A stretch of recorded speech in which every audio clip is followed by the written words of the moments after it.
families. Happy Friday. We hope you're doing well, and we hope you're enjoying this extra day at home with your children. And we wanted to share a little bit about our week. This week in reading, our focus was to compare characters and character adventures in fiction texts. And this was a challenge, and it is something that we will continue to do. But we are learning that we can compare two very different texts and still pull together and find some things that the characters, whether they feel the same, whether some of their experiences might be similar. And we also learned how to look at characters from their perspective. Perspective was one of our vocabulary words this week.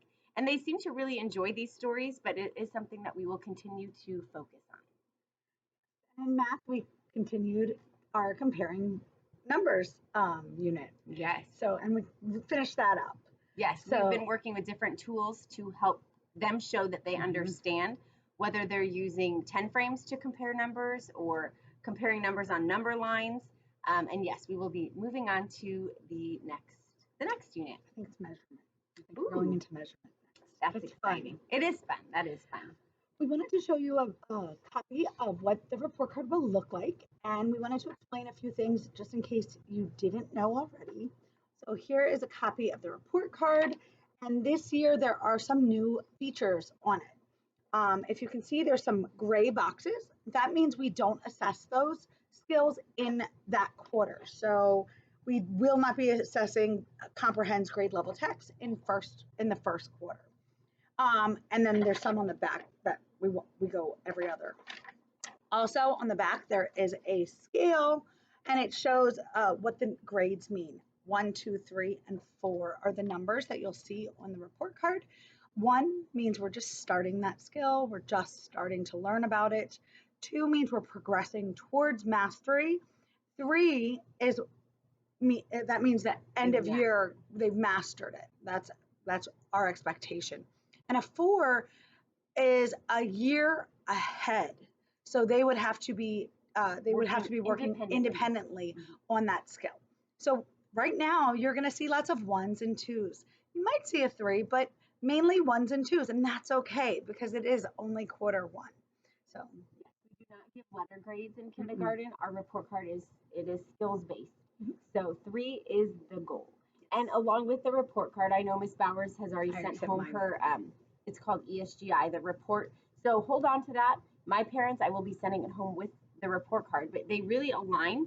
So if you don't understand maybe why they got a certain score, look through that report because it really tells you what your child is able to do and what they're still working toward.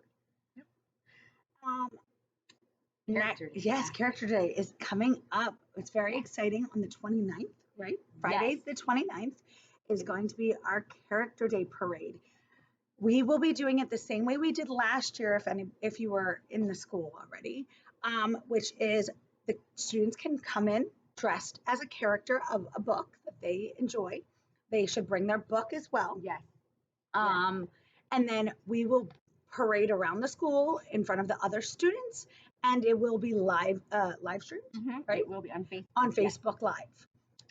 So that way parents can enjoy seeing that. And we will be taking lots of pictures. We really have a lot of fun. And we really try to connect this to literacy. And we encourage you to pack extra clothes. Oh, yes, please. And keep them in their backpack so after the parade they can take off their costume and be comfortable. We highly encourage that you do not have your child wear any weapons, anything too scary. Or face masks even. Anything that it might be scary. We really try to encourage to connect to text. Yes. And that day, it is October 29th. It's typically around 9 o'clock. We will give you more information as we get it, but we wanted to give you a heads up that is something that is coming up. And it's a fun day. The rest of our day will be filled with fun centers, fall theme centers. Yes. Also, something that is new in the district is that each child every day is provided with a healthy snack. You may have heard your child talk about that when they come home. But we are provided with either apples for everybody, carrot sticks, cantaloupe, plums. Peaches. It's a fruit or a vegetable every day. So in addition to what they bring in for snack, we will be able to provide them a snack as well. So we are asking that, I guess we don't need to bring as much Yes, for snack. we have some healthy snacks. Yes, we have some hearty snacks, I guess I should say. But it's a great way for your child to try something new that maybe they haven't tried at home, and we really encourage them to try it. But just so you are aware, they are provided with a healthy snack. And also something that has just come up in some conference conversations. In kindergarten, we are really focused on academics, but even more so, we are also trying to build their social and emotional maturity. And part of that is becoming more independent in solving problems. We are understanding the difference between a big problem and a small problem. And so some parents have asked for some tips at home. And what the verbiage that we use when they come to us with a problem is we first ask, is this a big problem? A big problem needs a big person to help you. Whether you are sick, you are bleeding, you are throwing up, you're hurt, that is a big problem. Someone's in danger. Yes. That's when you can come to the teacher or an adult for help.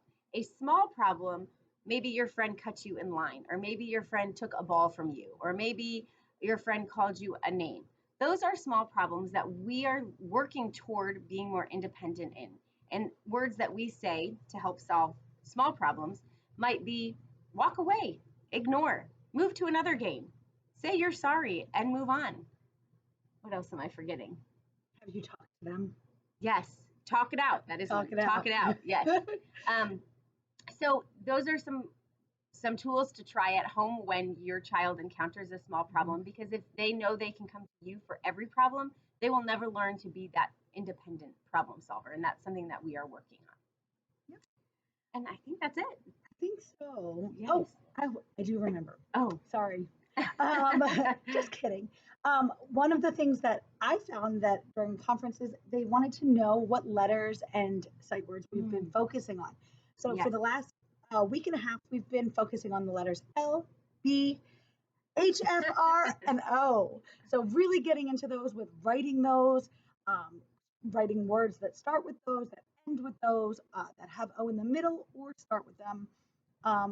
But yes, those were our focus this. And next week we will talk more about. I think we've talked about writing before, but I think we're going to go more explicit into handwriting, and then provide you a resource. So that way, the writing paper that we are using at school could also be the same writing paper your child has at home. So we will talk more on Wednesday. We could just talk all day with new tools. This is getting long. Okay. Have a great weekend. Thank you. Have a good weekend. Bye-bye.